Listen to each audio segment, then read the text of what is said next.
Alright, so as you can see, I put 1,009 miles on this car. I've driven for about 19 hours over this weekend. Number one thing I love about it is this one is the EcoBoost, which is 4-cylinder turbocharged. It has about 310 horsepower. The car actually drives pretty well, gives you a lot of power, especially if you drive it with sports mode. And also it gives you amazing efficiency, fuel efficiency. I drove this car today from Brunswick, Georgia, which it's about 420-mile drive down to my house here in Miami, and I didn't have to fill up the gas tank at all. I just drove it with one gas tank.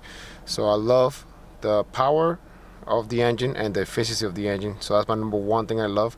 Number two thing I love about this car has to be the toggle switches down here below, and all the different let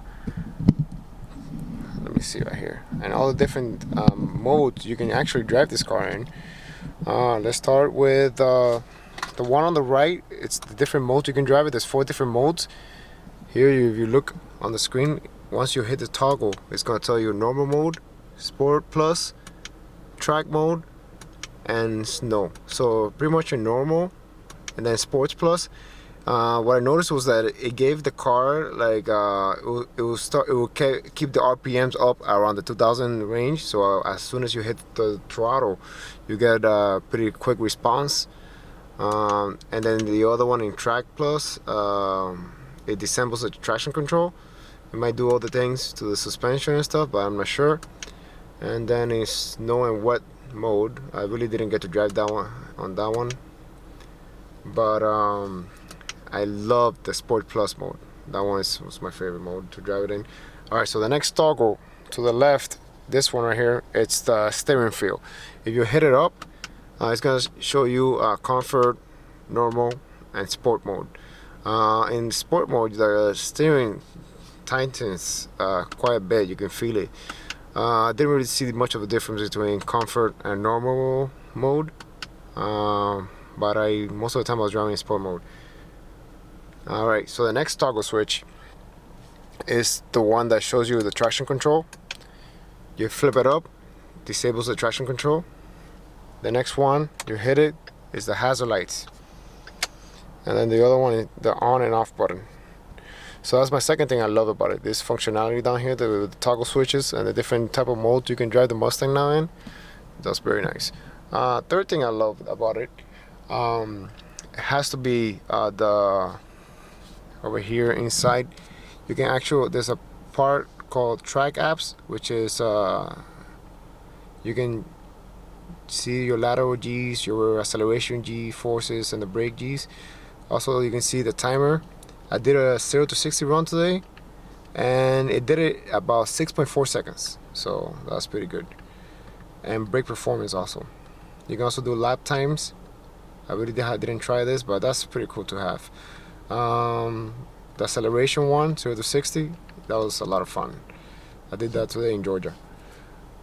Alright, the fourth thing I love about this is actually the lighting, the ambient light. You see the red light on the bottom, on the door handles, and here where the cup holder is, right? And also in the dash. You can actually change those colors. There are different types of colors. You go to the main menu on gauge mode. No, actually you go to settings. You go to settings, and then my color, ambient light. You can change the ambient light into different colors. You can hit blue. That was my second favorite color right there. And the gauge color, you can change it to, let's change it to blue also. Boom, you see that? And then the ambient light now is blue, blue, and blue. Pretty cool, huh? Alright, so my fifth and last thing I loved about the car, let me think about this, is it's just the little things. Well, actually the infotainment system is very good too, but I loved this Mustang logo that lights up when you open the door. Let me see, hold up.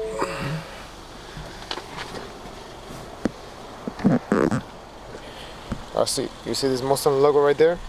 When you open the door or close the door, I love that logo. And I guess the sixth thing I loved about it, let me add one more since, is that, you know, the key fob. This thing, in order to lock, like I wanted to leave my camera equipment when I stopped at Walmart, locked here, but I guess the key fob doesn't come, it comes with a separate key. But actually, this thing here in the middle, when you lock and unlock the car, this thing here locks with the car. So if you lock it, it locks, and when you unlock it, it unlocks. So let's say you turn off the car, you lock the car, you see, it doesn't open, but then you unlock, it opens up. Alright, so the things I didn't like about it, it's not much, but well, my wife mentioned here in the right seat, this right seat doesn't recline all the way to the back. That's something that she didn't like about it, but let me see. Mine also doesn't recline all the way to the back, but that's a minor thing. I actually didn't like the left window here. You see how it has this thing? Oh, sorry.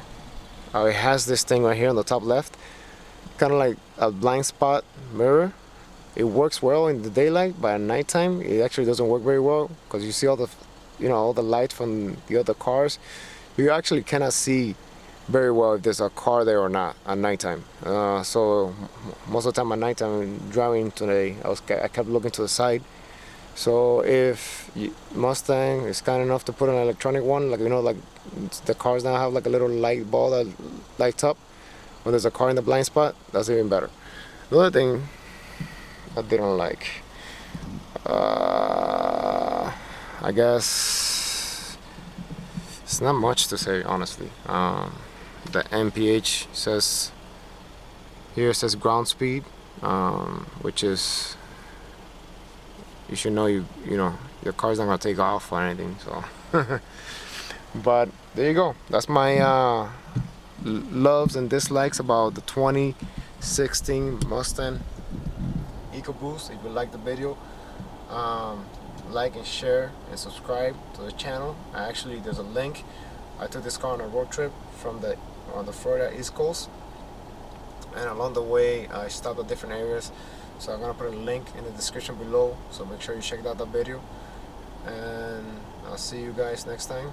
Thanks for watching.